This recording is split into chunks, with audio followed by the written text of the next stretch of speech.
South India shopping mall లో శ్రావణ మాసం భారీ డిస్కౌంట్స్ తో సరికొత్తగా బ్లాక్ బస్టర్ #1 కిలో సేల్. శ్రావణ మాసం వరలక్ష్మి వ్రతానికి మరియు పెళ్లిళ్లకు కావాల్సిన అన్ని రకాల వస్త్రాలు, కంచి పట్టు చీరలపై కేజీ కొనండి, కేజీ ఉచితంగా పొందండి. South India shopping mall. Jagdeep Dhankhar రాజీనామాతో ఖాళీ అయిన ఉపరాష్ట్రపతి పదవికి ఎన్నిక జరగనుంది. ఈ మేరకు కేంద్ర ఎన్నికల సంఘం స్కెడ్యూల్ ప్రకటించింది. ఇప్పటికే ఉపరాష్ట్రపతి ఎన్నికల కోసం ఎలక్టోరల్ జాబితాను కూడా సీఈసీ ఖరారు చేసింది. సెప్టెంబర్ 9న ఎన్నికలు నిర్వహించి అదే రోజు తుది ఫలితాలు విడుదల చేయనున్నారు. భారత తదుపరి ఉపరాష్ట్రపతి ఎన్నికపై కేంద్ర ఎన్నికల సంఘం దృష్టి సారించింది. జగదీప్ ధన్కర్ ఆకస్మిక రాజీనామాతో భారత ఉపరాష్ట్రపతి పదవికి ఎన్నికలు నిర్వహించాల్సి ఉంది. ఈ క్రమంలోనే ఆ దిశగా అడుగులు వేస్తుంది. ఇప్పటికే ఉపరాష్ట్రపతి ఎన్నిక కోసం 2025కు ఎలక్టోరల్ కాలేజ్ జాబితాను ఖరారు చేసింది. తాజాగా స్కెడ్యూల్ కూడా రిలీజ్ చేసింది కేంద్ర ఎన్నికల కమిషన్. ఈ మేరకు సెప్టెంబర్ 9న ఎన్నిక జరగనుంది. ఉపరాష్ట్రపతి ఎన్నికల కోసం ఆగస్టు 7న ఎన్నికల కమిషన్ నోటిఫికేషన్ విడుదల చేస్తుంది.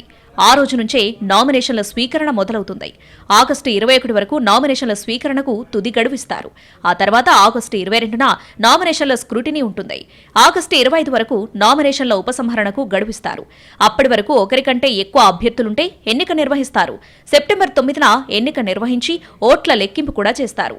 2022 ఆగస్టులో భారత ఉపరాష్ట్రపతిగా బాధ్యతలు చేపట్టిన జగదీప్ ధన్కర్ జూలై 21న తన పదవికి రాజీనామా చేశారు.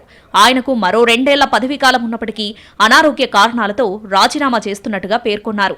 ఆరోగ్య సంరక్షణకు ప్రాధాన్యత ఇచ్చేందుకు వైద్య సలహాలను పాటించడానికి ఈ నిర్ణయం తీసుకున్నట్టుగా ధన్కర్ తెలిపారు. రాజ్యాంగంలోని ఆర్టికల్ 67A ప్రకారం తక్షణమే అమల్లోకొచ్చేలా భారత ఉపరాష్ట్రపతి పదవికి తాను రాజీనామా చేస్తున్నానని పేర్కొన్నారు. ఈ క్రమంలోనే తదుపరి ఉపరాష్ట్రపతి ఎన్నికకు సంబంధించి ఎన్నిక అనివార్యమైంది. రాజ్యాంగ నిబంధనలు, పార్లమెంటరీ పద్ధతి ప్రకారం ఉపరాష్ట్రపతి పదవి ఖాళీ అయినా 60 రోజుల్లోపు భర్తీ చేయాలి. జూలై 21న జగదీప్ ధన్కర్ రాజీనామా చేసిన నేపథ్యంలో తదుపరి ఉపరాష్ట్రపతి ఎన్నిక సెప్టెంబర్ 19 లోపు జరగాల్సి ఉంది. కానీ ఉపరాష్ట్రపతి ఎన్నిక ప్రక్రియను సెప్టెంబర్ 9నే ముగించేందుకు సీఈసీ ప్రయత్నిస్తుంది.